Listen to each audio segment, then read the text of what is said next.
దేవుడి నామానికి స్తోత్రములు. ఈ కాల సమయంలో మీ అందరికీ కూడా నా హృదయపూర్వకమైనటువంటి వందనాలు తెలియజేస్తున్నానండి. ఈ దినము దేవుడు మీతో మాట్లాడుతున్నటువంటి మాట ఏంటంటే, దేవుడు మిమ్మల్ని ఎదిగింపజేస్తూ ఉన్నాడు. దేవుడు నిన్ను ఎదిగింపజేస్తూ ఉన్నాడు. దేవుడు నీ కుటుంబాన్ని ఎదిగింపజేస్తూ ఉన్నాడు. వాక్యం సెలవిస్తూ ఉంది కదా, ఇక్కడ యోహాను సువార్త 10వ అధ్యాయము 10వ వచనంలో వాక్యం ఈ రీతిగా ఉంది: గొర్రెలకు జీవము కలుగుటకును అది సమృద్ధిగా కలుగుటకును నేను వచ్చినని మీతో నిశ్చయముగా చెప్పుచున్నాను.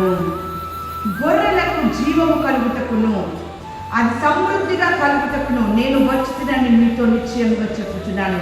అటువంటి సమృద్ధి అయినటువంటి స్థితిని దేవుడు మీకు కలుగజేస్తానంటూ ఉన్నాడు. అంతేకాదు, ఆయన మాట్లాడుతున్నటువంటి మాటలో యెషయా గ్రంథము 44వ అధ్యాయం 3వ వచనంలో వాక్యం ఈ రీతిగా ఉంది: నేను దప్పిగల వాని మీద నీళ్లను, ఎండిన భూమి మీద ప్రవాహ జలములను కుమ్మరించెదను. నీ సంతతి మీద నా ఆత్మను కుమ్మరించెదను. నీకు పుట్టిన వారిని నేను ఆశీర్వదించేదను అంటూ ఉన్నాడు.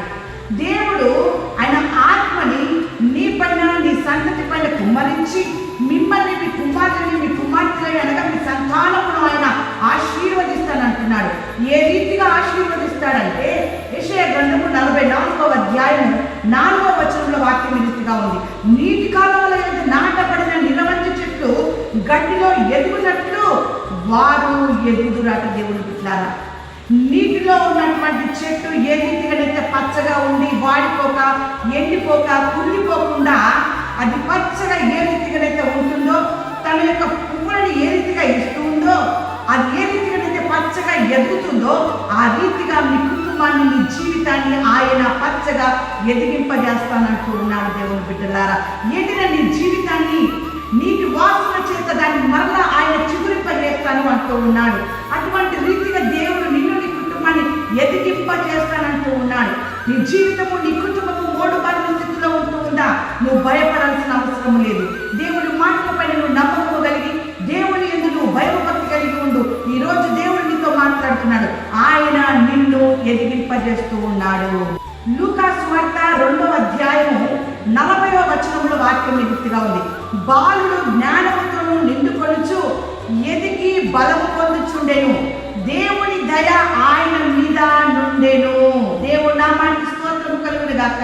నువ్వు ఎలాంటి స్థితిలో ఉన్నావో, ఎలాంటి పరిస్థితులను నువ్వు ఎదుర్కొంటున్నావో, దేవుడి ఉదయకాల సమయంలో నీతో మాట్లాడుతూ ఉన్నాడు. దేవుడి దయ నీ పైన, నీ కుటుంబం పైన ఉంటుందంట.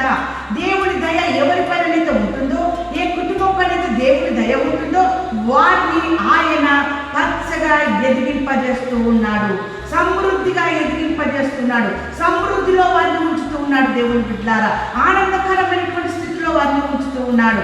అందుకే ఆయన మాట్లాడుతున్నాడు ఇక్కడ న్యాయాధిపతులు 13వ అధ్యాయము 24వ వచనములో: ఆ బాలుడు ఎదిగినప్పుడు యెహోవా అతన్ని ఆశీర్వదించెను.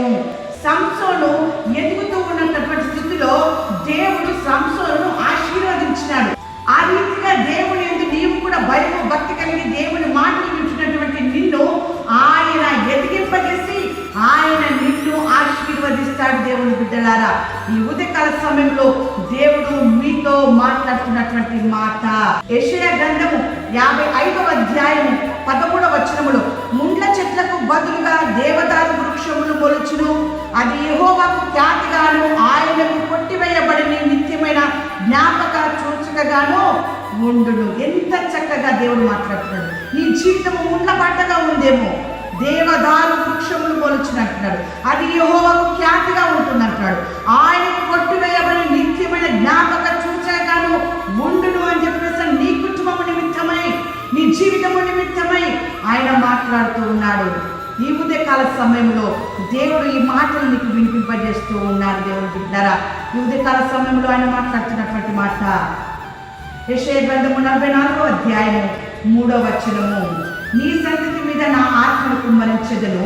నీకు పుట్టిన వారిని నేను ఆశీర్వదించెదను. ఆ రీతిగా దేవుడు మిమ్మల్ని, మీ కుటుంబాన్ని ఆశీర్వదించునుగాక. ఆమేన్.